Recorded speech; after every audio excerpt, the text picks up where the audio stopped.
irmãos, queridas irmãs, encarnados e desencarnados, permaneçamos em paz, na doce paz do meio nazareno, o nosso irmão maior, companheiro de todas as horas. E vamos, então, desde já expressar a nossa gratidão pela oportunidade de aqui estarmos, nos proporcionando tudo que a espiritualidade e essa casa pode nos oferecer.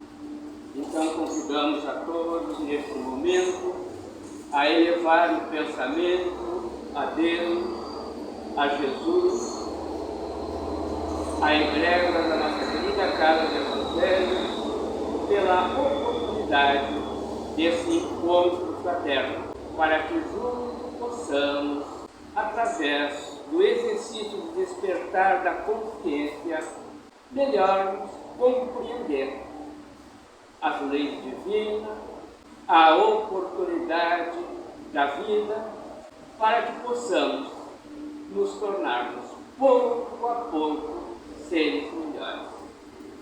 Se conosco, meio do Nazareno, hoje e sempre, que assim seja. Reiteramos as boas-vindas a todos, em especial aqueles que porventura estejam adentrando a esta casa pela primeira vez, e alguém dirá, pensará, mas o Paulo sabe que não tem ninguém vindo pela primeira vez. Isso sob o ponto de vista físico, mas não tenhamos dúvida, e sob o ponto de vista dos desencarnados, tem muitos irmãos aqui que estão pela primeira vez. O setor de difusão doutrinária da nossa casa houve por bem, durante todo este mês, trazer exposições doutrinárias a respeito da prece, esse instrumento valiosíssimo que nós temos ao nosso alcance a todo momento. Não precisamos de locais especiais, nem momentos diferenciados para proferirmos uma prece. E a prece é aquele momento em que nós fazemos uma evocação. Seja a Deus, a Jesus, aos espíritos superiores, e nós oramos em nosso benefício, em benefício dos outros, nós pedimos, nós agradecemos, nós glorificamos e por aí vai. E como dizíamos, dentro desse propósito do nosso setor de difusão doutrinária, esse setor da nossa querida casa houve por bem encerrar esta fase de preces, palestra de preces, com o Pai Nosso.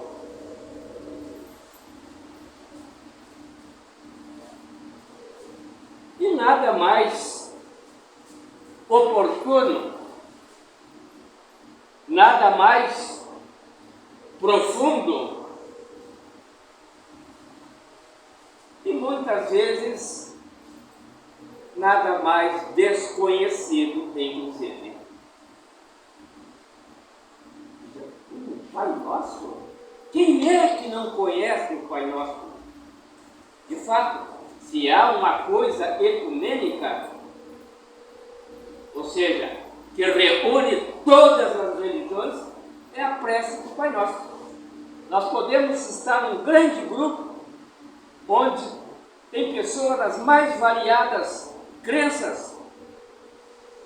Inicia-se a fazer a prece do Pai Nosso, pronto. Já se estabelece aquele coro, né? Todo mundo orando, porque todo mundo conhece o Pai Nosso. Mas a proposta hoje aqui é nós refletirmos sobre o Pai Nosso na sua profundidade e nos perguntarmos, afinal, eu compreendo o Pai Nosso? E lembremos-nos que quem nos deixou o Pai Nosso foi Jesus.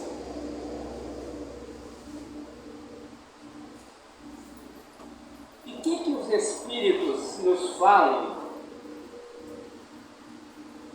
a respeito disso? E colocamos esse textinho que vamos ler aqui no quadro, diz assim: a forma nada vale, o pensamento é tudo. Os Espíritos não nos prescrevem, nenhuma fórmula absoluta de prece. O Pai Nosso que Jesus nos ensina, acima de simples forma verbal, é um ensinamento completo de como precisamos nos situar perante Deus quando a Ele nos dirigimos em prece. Olha, um ensinamento completo.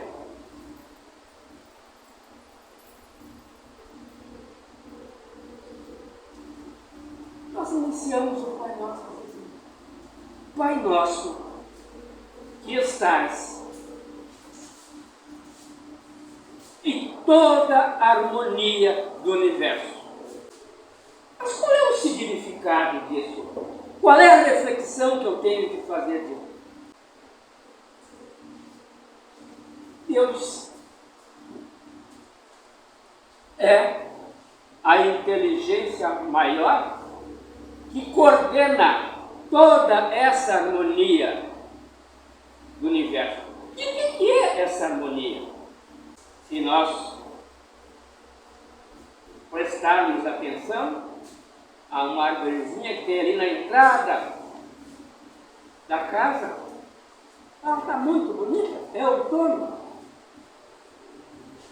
A gente olha aquela árvorezinha com aquela beleza, achamos bonito, mas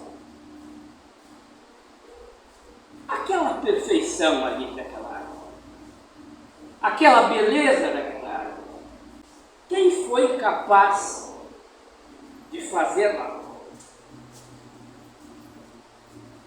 Quem foi capaz de estruturar essa harmonia de que tem um tempo determinado em que as plantas vão ficar dessa maneira, lindas, bonitas? Quem determinou a beleza e a perfeição daquela plantinha mais tenra que a gente olha?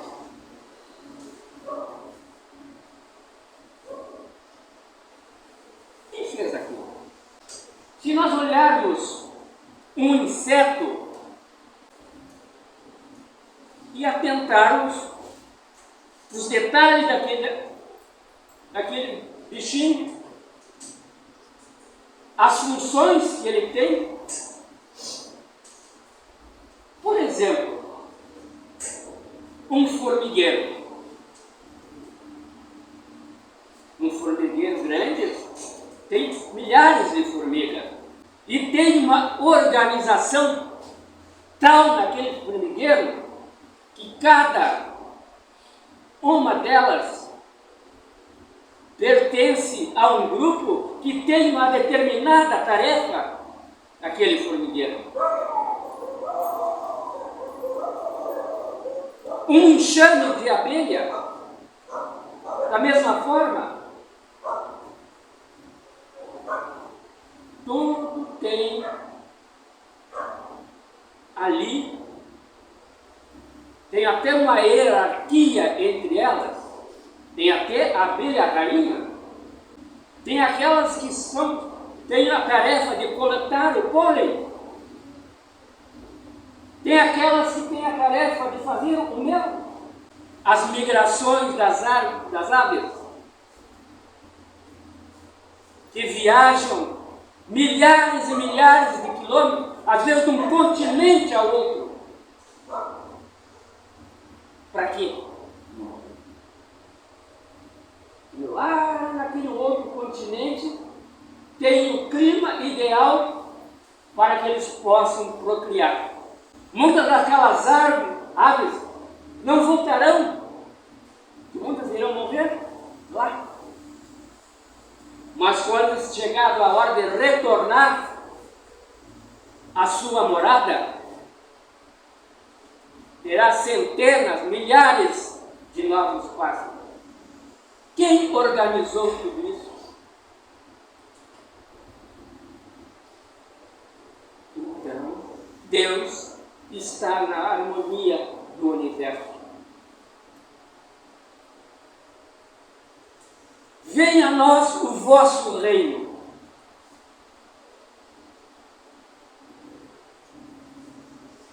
Por que isso?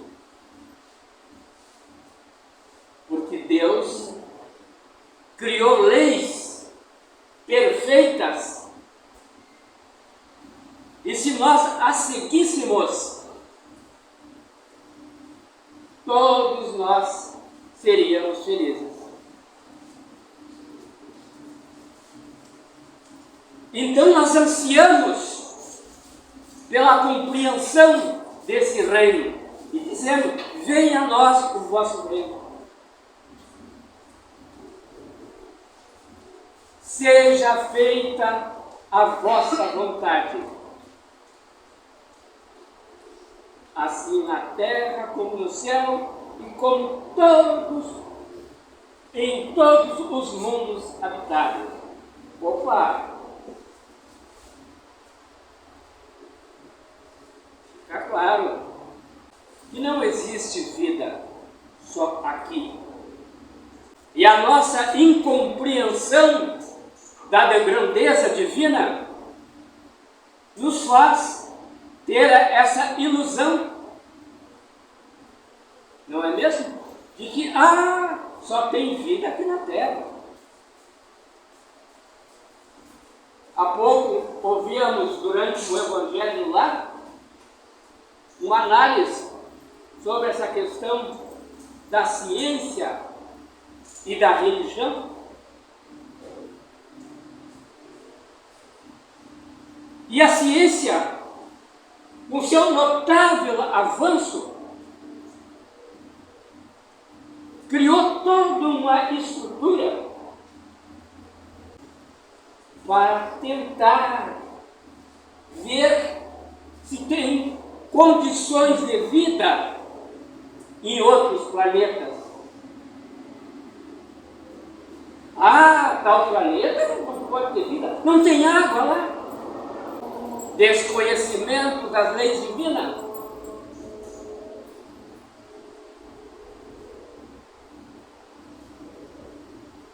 A ciência sabe muita coisa, mas não reflete que aqueles espíritos que lá vivem naquele planeta, que segundo a ciência humana não pode ter vida porque não tem água, esses espíritos que ali vivem não precisam de água. Eles têm corpos bem menos densos que o nosso. homem já foi à lua. Né? Lembro, na minha juventude, fizemos um madrugadão para ver o homem descer na lua. E aí, o que se disse na época? Não tinha ninguém lá. Mas o que será que a doutrina espírita nos fala a respeito disso? Basta estudarmos a hierarquia dos mundos. Mas dentro desse item que nós falamos, talvez para nós o mais complicado seja quando o Pai Nosso diz assim: seja feita a vossa vontade.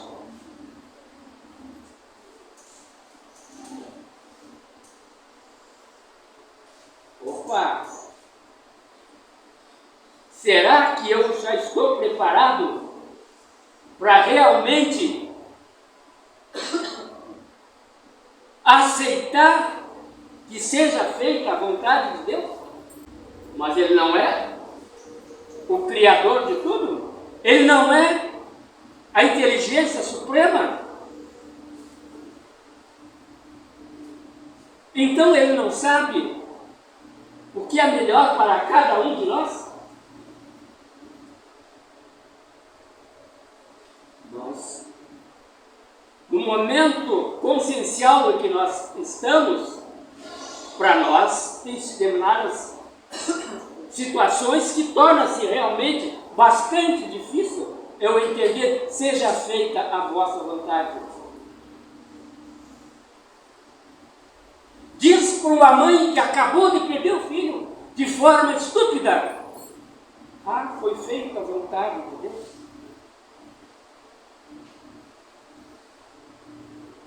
E foi. Só que nós ainda não temos essa compreensão. Dá-nos hoje o pão do corpo e o pão da alma.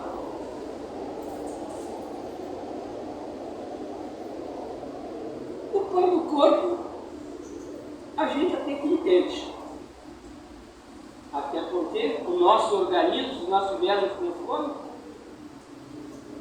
ele vai dar a sua sinalização. Mas mesmo o pão do corpo, eu tenho que entender que eu tenho que criar situações que me oportunizem o tempo.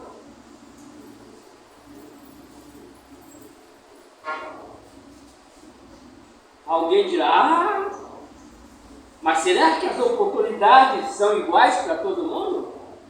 Não, não são, nós não sabemos.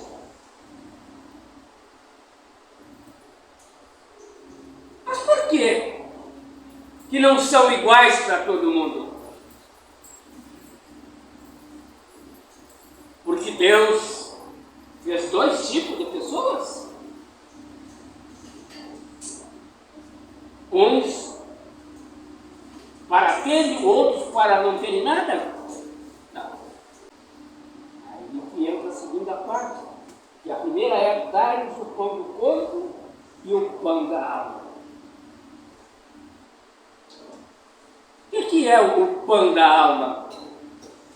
Senão o conhecimento da nossa condição de espíritos reencarnados que somos. E que cada um de nós, na atual encarnação, estamos exatamente tendo a oportunidade de quê? Não só aquela visão simplista de dizer: ah, é a oportunidade do aprendizado. Sim, com certeza, importantíssimo.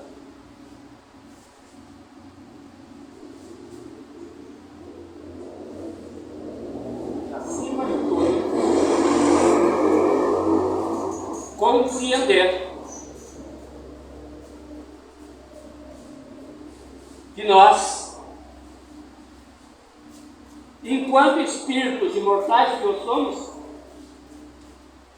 precisaremos sim experienciar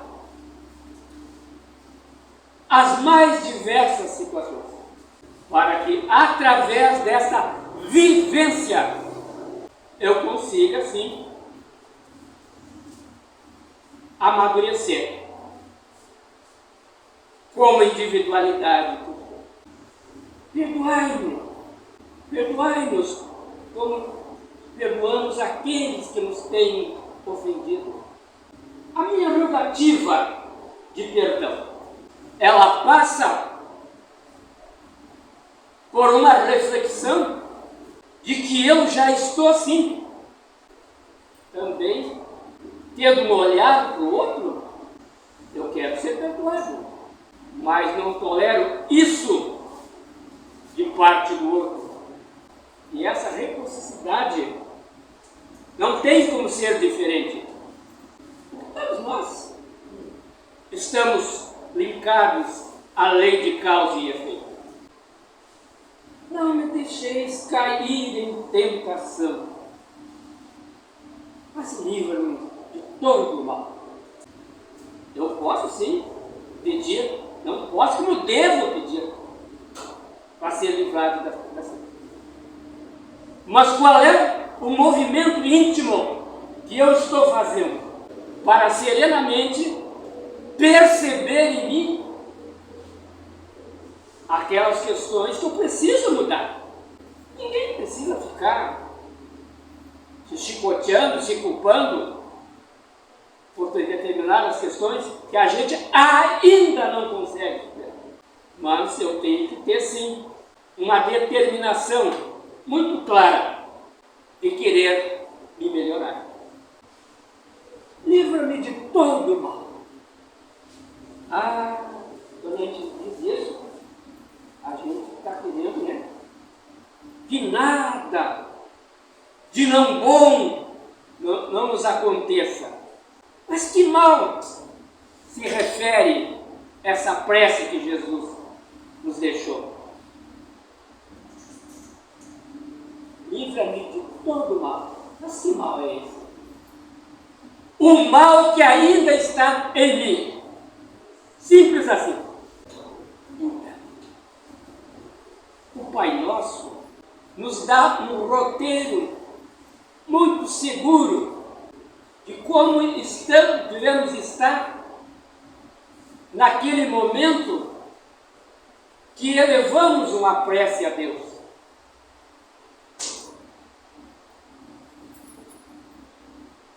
Veja quanta coisa tem que estar naquele meu estado íntimo.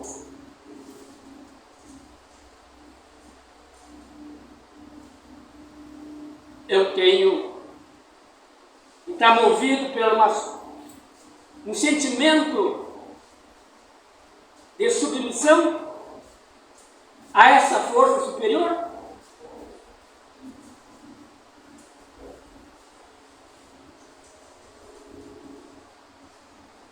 Temos crianças aqui.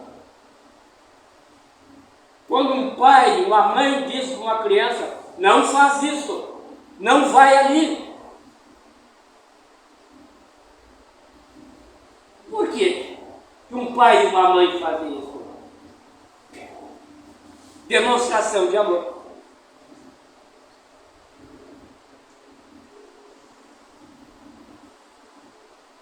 Nós não queremos que o nosso filho, as nossas filhas, se deem mal na vida. Aí a gente fica dando dicas, né?